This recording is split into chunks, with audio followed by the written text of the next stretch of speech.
Hey guys, welcome to gossip party. हाजिर हैं हम दोबारा से आपके सामने आपके पसंदीदा शो की अपडेट लेकर। तो चलिए शुरू करते हैं। अनुपमा के आज के एपिसोड में अनुपमा अनुज की पिक्चर से बात करती है।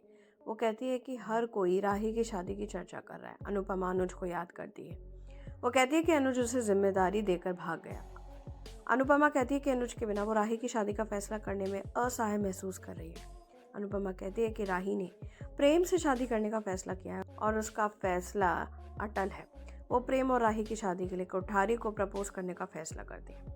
अनुपमा भविष्य में कुछ भी गलत होने पर राही का सपोर्ट करने का फैसला करती है। वो अनुज से कहती है कि जब भी ज़रूरत हो वो उसका साथ दे। बाप प्रेम से पूछती है कि क्या वो टहलने जा रहा था। प्रेम कहता है कि उसे ताज़ी हवा चाहिए थी। बा को लगता है कि प्रेम फिर से भाग रहा है। वो उसे वापस कमरे में भेज देती है। बा अनिल को भी उसके कमरे में जाने के लिए कहती है। वहाँ राही को लगता है कि सीसीटीवी उसके प्रेम जीवन को प्रतिबंधित कर रहा है। वो प्रेम के कमरे में घुस जाती है। प्रेम राही को याद करता है। राही प्रेम के कमरे में छिप जाती है। फिर प्रेम राही को ढूंढ लेता है। राही और प्रेम क्वालिटी टाइम बिताते हैं।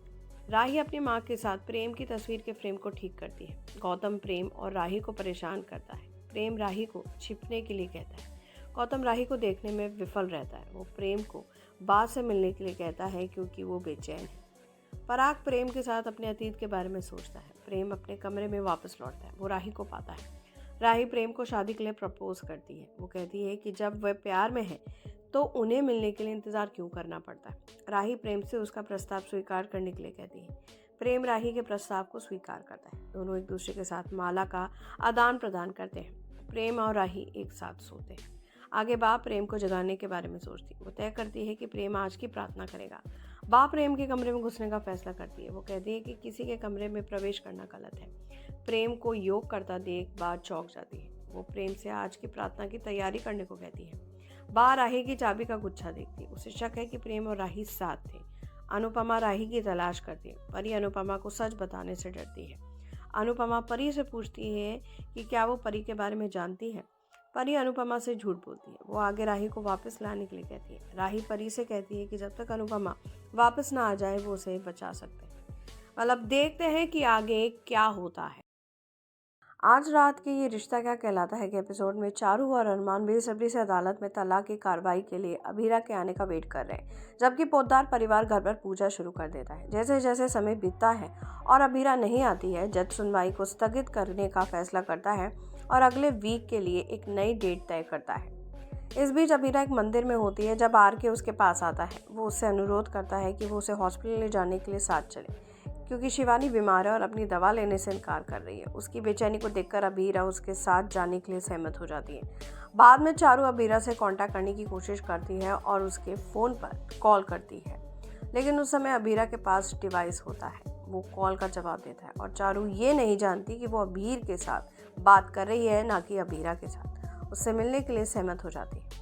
हॉस्पिटल में अभीरा शिवानी की जांच करने आती है। उसे दवा लेने के लिए मनाने की कोशिश में शिवानी एक मजाकिया मांग करती है। वो ये जोर देती है कि आरके को अभीरा के बालों में एक गजरा रखना होगा, नहीं तो वो अपने इलाज का पालन नहीं करेगी। जैसे ही आरके शिवानी की मांग पूरी करने वाला होता है, अरमान अचानक हॉस्पिटल के कमरे में आ जाता है। वो आरके को अभीरा के करीब देखता है और एक जलन और गुस्से के दौर में वो तूफान से अंदर आता है। आरके को जोर से धक्का देता है और अभीरा के बालों में स्वयं गजरा रखता है।